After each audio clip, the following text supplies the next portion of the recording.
Sometimes the life that looks perfect from the outside is the one slowly killing you from within. Maya stood in front of her bedroom mirror, staring at the woman looking back at her. The black evening dress hugged her figure perfectly. Every seemed tailored to create the image of success. At 34, she had everything people said she should want. A corner office on the 15th floor, a luxury apartment with city views, and a diamond ring that caught the light whenever she moved. Her hand. Tonight was the annual charity gala, the kind of event where important people gathered to write big checks and feel good about themselves. Her fiancé Alex was already downstairs, adjusting his bow tie and checking his watch.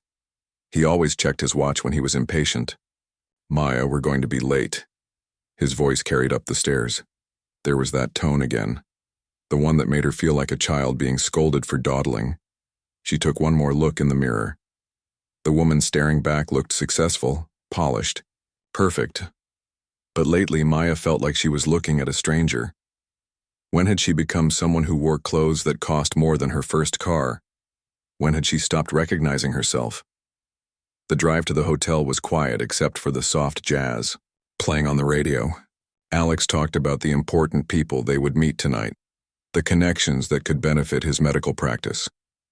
He had it all planned out, just like he planned everything in their life together.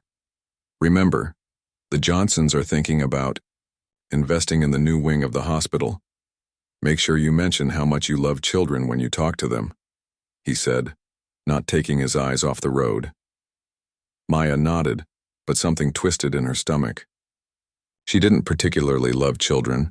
She wasn't sure she wanted any, but Alex had decided they would have 3 kids, a boy first, then twin girls. He had their whole future mapped out like a business plan. The hotel ballroom sparkled with crystal, chandeliers, and the soft murmur of polite conversation. Women in designer dresses smiled and air-kissed while men in expensive suits discussed golf handicaps and stock portfolios. Maya recognized most of the faces. These were her people now, or at least they were supposed to be. She found herself standing, by the bar, watching Alex work the room. He was good at this, she had to admit, charming, confident, saying all the right things to all the right people. He caught her eye across the room and gestured toward a couple by the windows. "Time to perform. Maya Rodriguez, isn't it?" A voice beside her made her turn. She found herself looking at a woman about her own age with kind eyes and paint stains on her fingers. It took her a moment to place the face. "Zoe?" Maya's voice came out softer than she intended. "Zoe Chen from college?" The one and only. Zoe smiled, and for the first time all evening, Maya felt herself smile back naturally. "Though I go by Zoe Mitchell now. Got married last year to my college sweetheart. You know, the guy who used to play guitar outside the library," Maya remembered. She remembered a lot of things she had pushed away over the years. Late nights in the art building, dreams of traveling the world with nothing but a camera and a backpack, plans to document real stories, real people, real life. "I heard you became a lawyer," Zoe said, sipping what looked like the cheapest wine at the bar. "That's amazing. Though I have to admit, I always thought you'd end up being a photographer. Remember those pictures you took of the protest downtown? They were incredible." The protest. Maya had forgotten about that. She had spent the whole day following the crowd, capturing moments of passion and purpose. Her professor had said she had a gift for seeing truth through a lens. That was before her parents sat her down and explained how competitive photography was, how unstable, how impractical. "That feels like another lifetime," Maya said quietly. "Does it have to be?" Zoe asked. There was no judgment in her voice, just genuine curiosity. Before Maya could answer, Alex appeared at her side. His smile was bright and political as he extended his hand to Zoe. "Alex Thompson, you must be one of Maya's old friends." "Zoe Mitchell. I'm an art teacher now, and I still do photography on weekends." She shook his hand with paint-stained fingers. "Maya and I were just talking about the old days. Well, we all have to grow up sometime, don't we?" Alex's laugh had an edge to it. His hand found the small of Maya's back, possessive and steering. "Speaking of which, darling, the Johnsons are waiting to meet you." As they walked away, Maya looked back at Zoe, who raised her wine glass in a small salute. There was something in that gesture, something that felt like permission to remember who she used to be. The rest of the evening passed in a blur of handshakes and small talk. Maya found herself saying the right things, laughing at the right jokes, being the perfect fiancé to the successful doctor. But part of her mind kept wandering back to dusty art studios and the weight of a camera in her hands. On the drive home, Alex was pleased. That went well. The Johnsons seemed very interested in you. I think we made some good connections tonight. Maya stared out the window at the city lights streaking past. Somewhere out there, real people were living real lives, having real conversations about things that mattered to them. And here she was, dressed up like a doll, playing a part in someone else's story. Maya, are you listening? She turned back to him, forced a smile. Sorry, just tired. We should start planning the wedding seriously now. My mother has some ideas about venues. Wedding. The word used to make her heart race with excitement.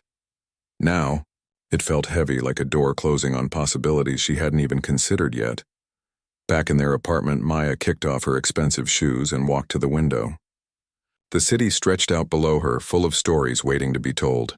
She pressed her hand against the cool glass and tried to remember the last time she had felt truly alive, truly herself. In the reflection, she could see Alex behind her, already, talking about tomorrow's schedule, next week's dinner party, next month's conference. His words blended together into white noise as Maya stared at her own reflection superimposed over the city lights. The woman in the glass looked successful and sophisticated, but her eyes seemed sad. When had that sadness crept in? When had she stopped dreaming about adventures and started planning dinner parties instead? Tomorrow she would put on another suit and go to another meeting and say the right things to the right people. But tonight, something had shifted. A small crack had appeared in the perfect life she had built, and through it, she could almost see the person she used to be waving back at her. The days after the gala felt different. Maya couldn't shake the conversation with Zoe. It was like someone had turned on a light in a room she had forgotten existed. She found herself thinking about things she hadn't considered in years. On Monday morning, she sat in her office looking at the stack of contracts on her desk.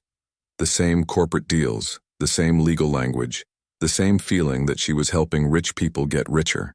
Her assistant knocked and entered with another pile of paperwork. The Henderson merger needs your review by 3, Jenny said, placing the documents in front of her. And your mother called. She wants to discuss flower arrangements for the wedding. Wedding, flowers. Maya stared at the phone, remembering how excited she used to get about small details like that. Now the thought of choosing between roses and lilies felt overwhelming. Instead of calling her mother back, Maya found herself walking to the window. 15 floors below, people moved along the sidewalk like tiny ants. Each one had their own story, their own dreams, their own struggles. When was the last time she had really looked at the world outside her office? That afternoon, she did something she had never done before. She left work early. The excuse came easily enough. A dentist appointment that didn't exist. A migraine that felt real enough in the moment. Maya walked out of the building at 2 in the afternoon and felt like a teenager skipping school. The city looked different in the middle of a Tuesday. Less rushed, more peaceful. She found herself walking toward the Arts District, a part of town she rarely visited anymore. The buildings were older here, with character lines etched into their brick faces. Small cafes and galleries lined the streets. She stopped in front of a photography exhibition. The images in the window were raw and real. A homeless man feeding pigeons, children playing in a broken fire hydrant spray, an elderly couple holding hands on a park bench. These weren't the polished corporate headshots that filled her world. These were moments of genuine human connection. Beautiful work, isn't it? The gallery owner appeared beside her, a woman in her 50s with silver hair and paint under her fingernails. It is, Maya said softly. Who's the photographer? Local artist. She spent 2 years documenting life in the neighborhoods around. Here, real people, real stories. Not the kind of thing you see in the fancy galleries uptown. Maya stood there for a long time, studying each image. She could feel something stirring inside her chest, like a muscle that hadn't been used in years, slowly, coming back to life. On the way home, she stopped at a small bookstore, the kind of place that smelled like old paper and coffee. She hadn't been in a bookstore in months. Everything she read now was digital, efficient, purposeful. This felt like an indulgence. In the back corner, she found a section dedicated to photography books. Her fingers traced the spines until she found one that made her pause. Capturing Truth, a guide to documentary photography. The cover showed a black and white image of a woman laughing, her head thrown back, completely unguarded and real. She bought the book without thinking. That night, while Alex worked late at the hospital, Maya sat on their expensive couch and opened the book. The first chapter was about seeing the world with fresh eyes, about looking beyond the surface to find the story underneath. She read until her eyes grew heavy, and for the first time in months, she fell asleep somewhere other than their perfectly made bed. The next morning, Alex found her there, the book open on her chest. "Rough night?" he asked, already dressed in his scrubs and ready for another 16-hour day. "Just reading," she said, closing the book quickly. He glanced at the cover and frowned. "Photography? Since when are you interested in photography?" "I used to be, before law school." The words came out before she could stop them. Alex's expression softened, but not in a kind way. More like the look he gave patients when they suggested treatments they had found on the internet. "Maya, we've talked about this. You have a career, a good career. Why are you thinking about old hobbies?" After he left, Maya sat at their kitchen table with her coffee and opened the book again. She read about photographers who had risked everything to tell important stories, people who had chosen passion over security, truth over comfort. At work that day, she found herself distracted during meetings. While her colleagues discussed quarterly profits and market expansion, her mind wandered to the images she had seen in the gallery window. Real faces, real emotions, real life happening outside these sterile conference rooms. During lunch, instead of eating at her desk like usual, Maya walked to a nearby park. She sat on a bench and watched people. A young mother pushing a stroller, talking softly to her baby. Two teenagers sharing earbuds and laughing at something on their phone. An old man feeding ducks with bread from his lunch. These were the moments that mattered, she realized. Not the contracts and mergers that filled her days, but these small human connections that most people took for granted. That evening, she did something that surprised even her. She called Zoe. "Maya? What a wonderful surprise." Zoe's voice was warm and genuine. "I was wondering," Maya said, her heart beating faster than it should for such a simple question. "Do you still take pictures?" "All the time." "Why? Could you show me? I mean, could we go somewhere together? I used to love photography, but I haven't picked up a camera in years." There was a pause, and Maya worried she had overstepped somehow. "I would love that," Zoe said finally. "How about this weekend? There's a street fair downtown, great light, interesting people." After she hung up, Maya felt something she hadn't experienced in months. Excitement. Not the polite, expected excitement of wedding planning or career advancement. Real excitement, the kind that made her stomach flutter with possibility. Alex noticed the change immediately when he came home. "You seem different tonight," he said, loosening his tie. "Different how?" "I don't know. More awake, I guess." Maya looked at herself in the hallway mirror. She did look more awake. There was something in her eyes that hadn't been there before. A spark of something that felt dangerously like hope. That night, as Alex slept beside her, Maya stared at the ceiling and thought about the weekend ahead. For the first time in years, she was looking forward to something that was entirely her own choice. Something that had nothing to do with advancing her career, or pleasing other people, or fulfilling expectations. It was a small step, but it felt enormous. The weekend with Zoe changed everything. Maya had borrowed an old camera from the office supply closet, nothing fancy, but it felt right in her hands. They spent hours walking through the street fair, and Maya found herself seeing the world differently, through the lens A vendor arranging colorful vegetables in perfect rows, a child reaching up to touch a butterfly that had landed on a flower stand, an elderly couple dancing to music from a small radio. Each moment felt precious, worth capturing, worth remembering. "You still have it," Zoe said as they sat on a bench, scrolling through the photos on the camera's small screen. That eye for finding the story in ordinary moments. Maya looked at the images. They weren't perfect, but they were real. They showed life as it actually happened, not as it was supposed to look. "I forgot how good this felt," Maya said quietly. "Why did you stop?" The question hung in the air between them. Maya thought about all the practical reasons her parents had given her, all the sensible arguments about stable careers and financial security. But sitting there, holding a camera that felt like an extension of herself, those reasons seemed hollow. "I convinced myself it wasn't realistic," she said finally. "And now?" Maya didn't have an answer for that yet.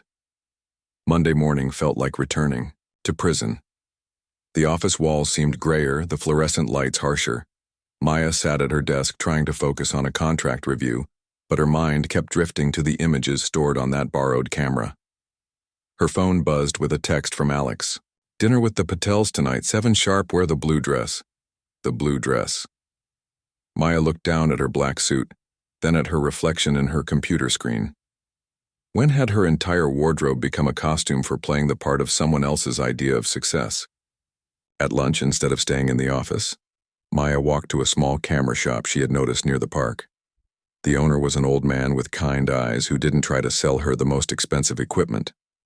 Instead, he listened to what she wanted to do and suggested a simple digital camera that felt right in her hands. "Photography is about seeing, not about having the fanciest gear," he said as she paid for it. "You've got good instincts. Trust them."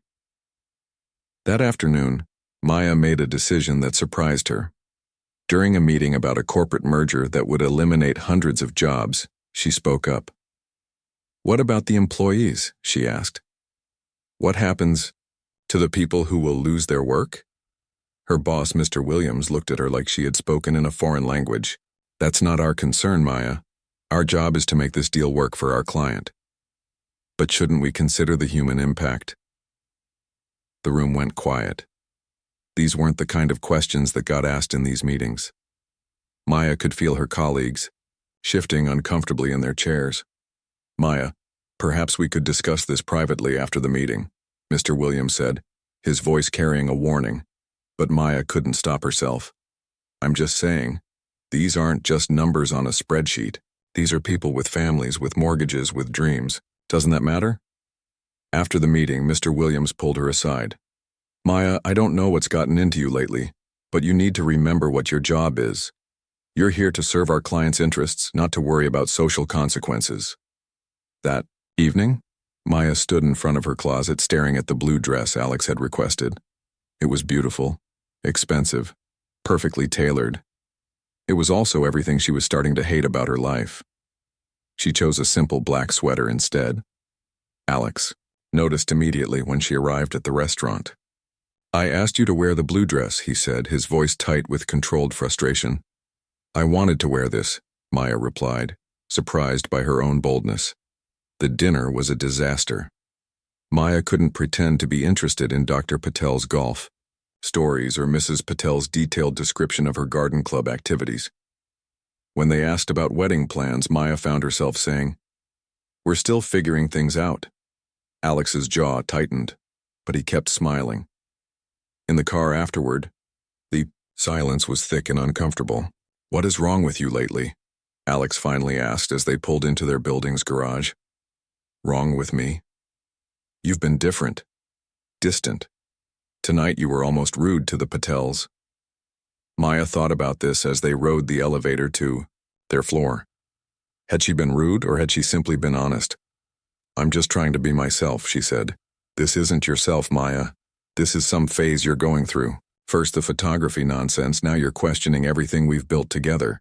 Photography nonsense. The words hit her like a slap. "It's not nonsense to me," she said quietly. "Maya, be realistic. You have a career, a good career. We have plans." A future. You can't just throw that away for some childish hobby. That night, Maya lay awake staring at the ceiling while Alex slept peacefully beside her. Childish hobby. The words echoed in her mind. When had following her passion become childish? When had being true to herself become unrealistic? The next morning, she made another decision that surprised her. Instead of going straight to the office, she called in sick and spent the day walking around the city with her new camera. She photographed street musicians and window washers and people waiting for buses. Each image felt like a small act of rebellion against the life that was suffocating her. When she finally got home, Alex was waiting for her, still in his scrubs from the hospital. Jenny said you called in sick, but Mrs. Patterson from downstairs saw you walking around downtown with a camera. Maya set her camera bag down carefully. I needed a day to think. Think about what? About whether this is the life I actually want. The words hung in the air between them like a challenge. Alex's face went through several expressions before, settling on the one he used with difficult patience. Maya, you're scaring me. This isn't like you. Maybe it is like me. Maybe this is who I really am, and I just forgot for a while. You're talking crazy.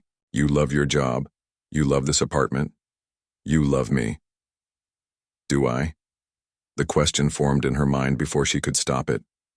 When was the last time she had felt genuine love for any of these things? When was the last time she had felt anything genuine at all? I think, Maya said slowly, each word feeling like stepping off a cliff. I need some time to figure out what I really want. What does that mean? I don't know yet. Alex stared at her for a long moment, and Maya saw something shift in his expression. The careful control slipped and she saw fear underneath. If you're having doubts about the wedding, we can postpone it. Take more time to plan. It's not about the timing, Alex. Then what? Maya looked around their perfectly decorated apartment, at the expensive furniture and coordinated colors and everything that was supposed to represent their success. It all felt like a museum now. Beautiful, but lifeless. I'm not sure I know who I am anymore, she said, and I'm not sure the person I've become is someone I actually like. The conversation that followed was painful and honest, in ways their relationship had never been before. Alex talked about the future he had planned. For them, the life he had envisioned. Maya tried to explain the growing emptiness she felt, the sense that she was sleepwalking through someone else's dreams. By the time they went to bed, nothing had been resolved, but everything had changed. They lay on opposite sides of their king-sized bed, the distance between them feeling vast and unbridgeable. Maya stared out the window at the city lights and thought about all the lives being lived out there, people following their dreams, making difficult choices, being true to themselves even when it was hard. For the first time in years, she wanted to be one of them. The crack in her perfect life was widening, and Maya was no longer sure she wanted to fix it. The morning that changed everything started like any other Wednesday. Maya woke up early, put on her gray business suit, and prepared for another day of pretending to be someone she wasn't. But something felt different as she stood in front of the bathroom mirror, applying the makeup that transformed her into the polished professional everyone expected to see. For weeks now, the tension at home had been unbearable. Alex barely spoke to her except to make pointed comments about her phase and when she planned to come to her senses. They moved around each other like strangers sharing the same space, polite but distant. At the office, things weren't much better. Mr. Williams had been watching her carefully since her outburst in the meeting. Her colleagues treated her with cautious politeness as if she might say something unpredictable at any moment. That morning brought a new case file to her desk. Riverside Community Center versus Morrison Development. Maya opened it, expecting another, routine corporate matter, but as she read through the details, her stomach sank. Morrison Development wanted to tear down a community center that had served low-income families for 30 years. The center provided after-school programs for kids, job training for adults, and a safe gathering place for elderly residents. Morrison wanted to build luxury condos in its place. Maya's job was to help Morrison win. She sat at her desk, staring at the photographs of the community center. Children playing in a small playground, Elderly people playing chess under old trees. Teenagers working in a vegetable garden. These weren't just buildings and land deals. These were people's lives. Maya? Jenny appeared at her door. Mr. Williams wants to see you. In his corner office, Mr. Williams gestured for her to sit. His expression was serious, concerned in the way that made her stomach clench. Maya, I'm worried about you. Your performance has been inconsistent lately, the partners have noticed. Inconsistent how? You're questioning clients' decisions. You're asking about ethical implications that aren't relevant to our work. Yesterday, you spent 2 hours researching the history of that community center instead of preparing the demolition paperwork. Maya felt heat rise in her cheeks.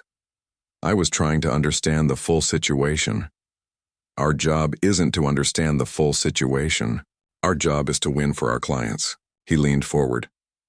Maya, you're a talented lawyer. You have a bright future here. But you need to decide if you want that future or if you're going to continue down this path of social activism. What if winning for our clients means destroying something valuable? That's not our decision to make. Maya left his office feeling hollow. She sat at her desk and stared at the Morrison development file. In a few hours, she would need to file papers that would begin the process of destroying a place that meant everything to hundreds of people. Instead, she picked up her phone and called the community center. Riverside Community Center, this is Rosa speaking. Hi, Rosa. My name is Maya Rodriguez. I'm calling about the legal situation with your building. Oh, honey, are you from the city? We've been trying to get someone to listen to us for weeks. Maya's throat tightened. Actually, I work for the law firm representing Morrison Development. There was a pause. I see. But I wanted you to know that I don't think what they're doing is right. And I wanted to ask, would it help if you had someone who understood their legal strategy? Another pause. Are you saying what I think you're saying? I'm saying that sometimes the right thing to do isn't the same as the legal thing to do. That afternoon, Maya did something she had never imagined herself capable of.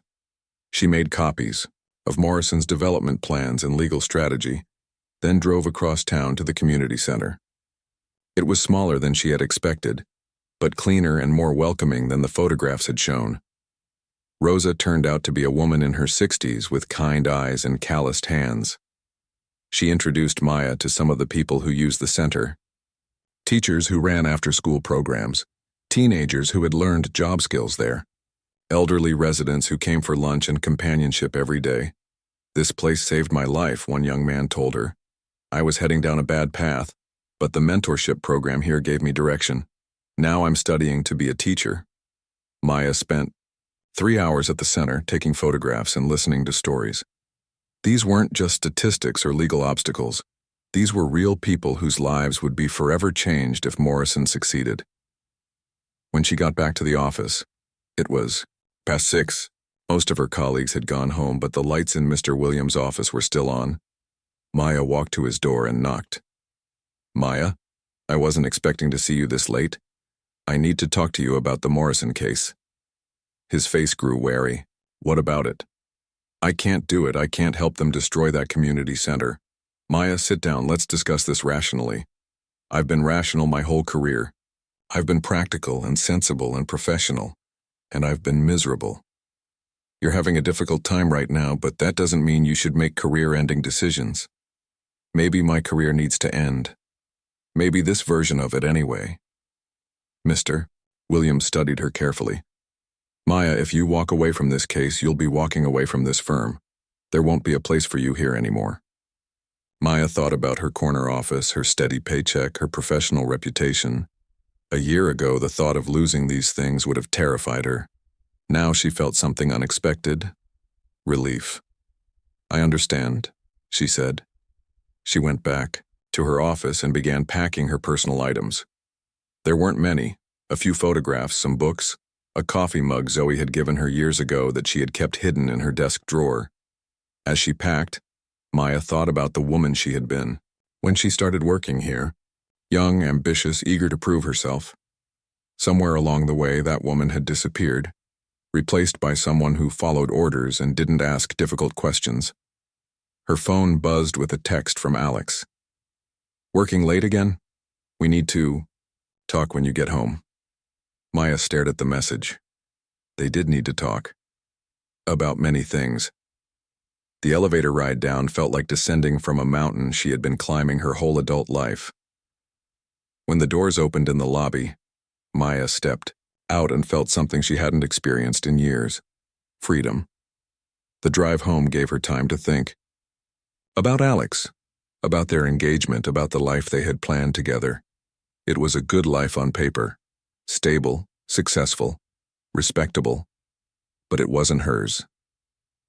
Alex was waiting in the living room when she arrived, still wearing his scrubs from another long day at the hospital. He looked tired and frustrated. "We need to set a date," he said without preamble. "My mother is asking questions and I'm running out of excuses." Maya set down her bag and looked around their apartment. Everything was perfect, coordinated, expensive. It looked like a magazine spread, not like a place where real people lived real lives. "Alex, I quit my job today." He stared at her. "You what?" "I quit. I couldn't keep doing work that hurt people just to make money." "Maya, this is insane. You can't just quit your job. We have a mortgage, we have plans, we have a wedding to pay for." "What if we don't?" "Don't what?" "Have a wedding to pay for." The silence that followed was heavy and loaded with everything they hadn't been saying to each other for months. "Are you ending our engagement?" His voice was quieter now, uncertain. Maya looked at the diamond ring on her finger. When Alex had proposed, she had felt excited and grateful and proud. Now it felt like a weight holding her down. "I think we want different things," she said softly. "We want the same things, a good life, financial security, a family. Do we? Or do you want those things and I convinced myself I wanted them too?" The conversation that followed was painful, but necessary.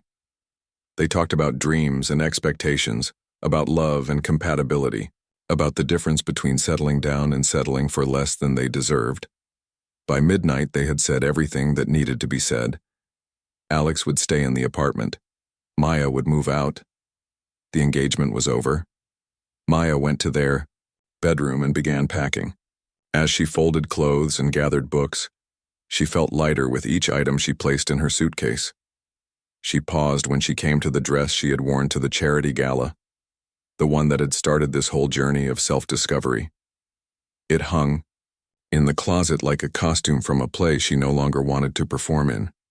Maya took the dress off its hanger and held it up to herself in the mirror. The woman looking back was different from the one who had worn it that night. Her face was softer, her eyes clearer. She looked like someone who had just woken up from a long sleep. Without ceremony, Maya slipped out of her business suit and let it fall to the floor. She pulled the gala dress over her head, feeling the familiar weight of its expensive fabric, remembering how it had made her feel sophisticated and successful and empty. Then she leaned against the bedroom wall, the one with the window that looked out over the city lights, and for the first time in months, maybe years, Maya laughed. Not the polite, controlled laugh she had perfected for professional functions, but a real laugh that started deep in her chest and bubbled up like water from a spring. The laugh was soft but full of joy and relief and possibility. It was the laugh of someone who had just remembered who she really was. Then, with the same sense of ceremony that the moment deserved, Maya slid out of the dress and let it fall to the floor beside her discarded suit, standing there in 6 months later. Maya stood in front of a different mirror in a different apartment.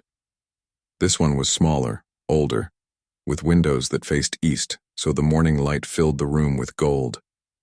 The reflection looking back at her was someone she actually recognized. Gone were the expensive business suits and perfectly styled hair. Today she wore jeans and a comfortable sweater, her hair pulled back in a simple ponytail. Her hands showed the calluses of someone who worked with cameras and developed photographs, who wasn't afraid of getting her fingers dirty pursuing something she loved.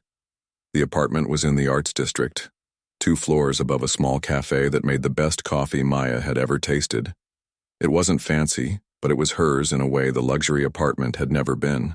Every piece of furniture had been chosen because she liked it, not because it matched some designer's vision of how successful people should live. The walls were covered with photographs she had taken over the past months. The community center, where she now volunteered, teaching photography to teenagers. Street scenes from different neighborhoods around the city. Portraits of people whose stories had moved her. Each image represented a choice to see beauty and truth instead of just surface perfection. Maya walked to her kitchen and made coffee in a mug Zoe had given her, one with paint stains and a chip on the handle that made it perfect. Through the window, she could see people starting their day on the street below, a woman walking her dog, a man reading a newspaper at the bus stop, a delivery truck unloading fresh bread at the bakery next door. These were the moments that mattered now. The small, real interactions that made up actual life. Her phone buzzed with a text from her current client. "Can we meet at 2 to discuss the wedding photos? Can't wait to see what you captured." Maya smiled as she typed back her confirmation. Wedding photography had become one of her specialties, though not the kind of weddings she had once been part of. These were smaller celebrations, more intimate and authentic. Couples who cared more about the meaning of the day than impressing their guests.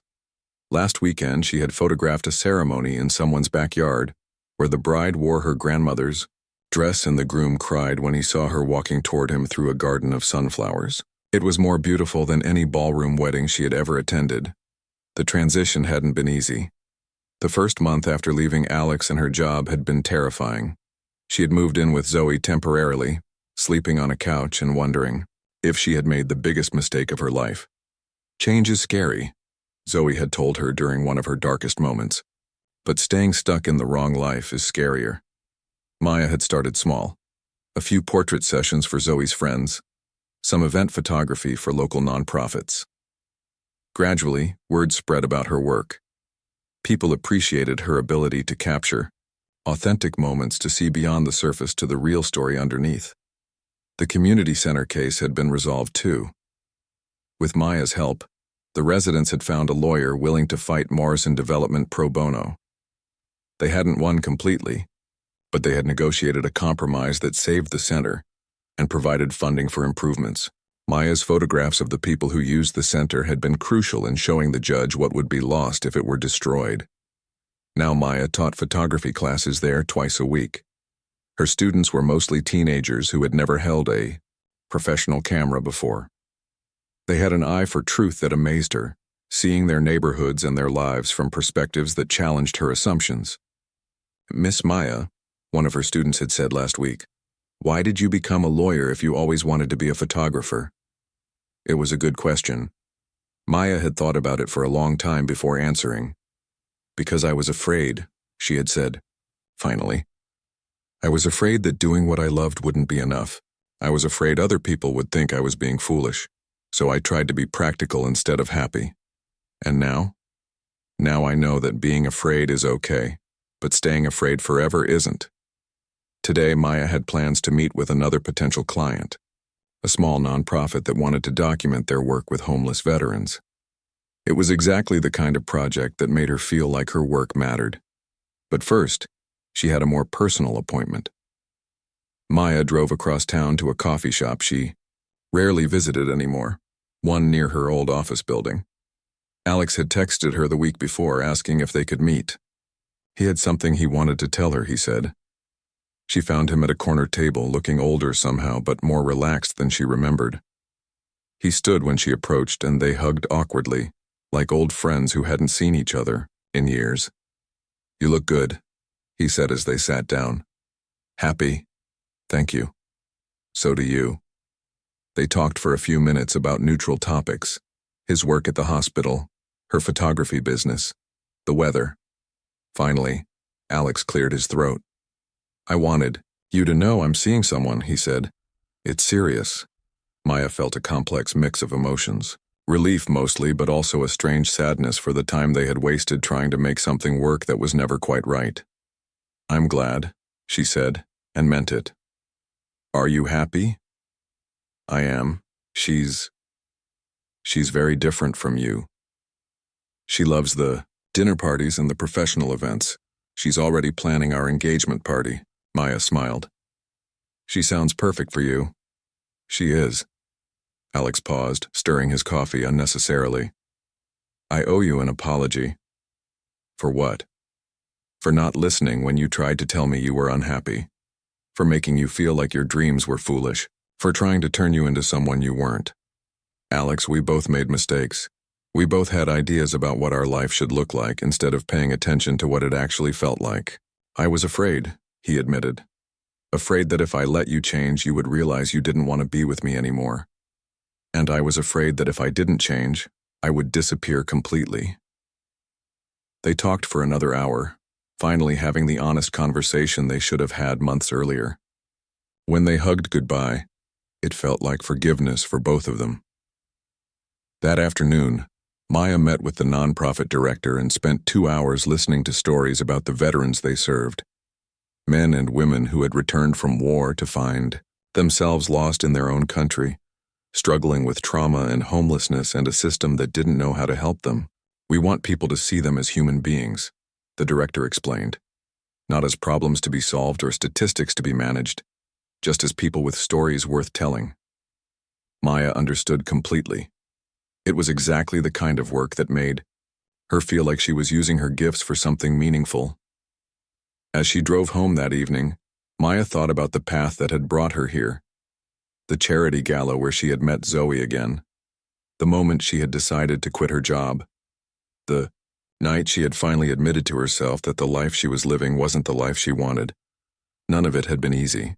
There had been days when she wondered if financial security was worth more than personal fulfillment. Nights when she missed the comfort of knowing exactly what tomorrow would bring. But there had also been moments of joy so pure they took her breath away. The first time she sold a photograph she had taken purely for love of the subject. The morning she woke up and realized she was excited about the day ahead instead of just trying to get through it.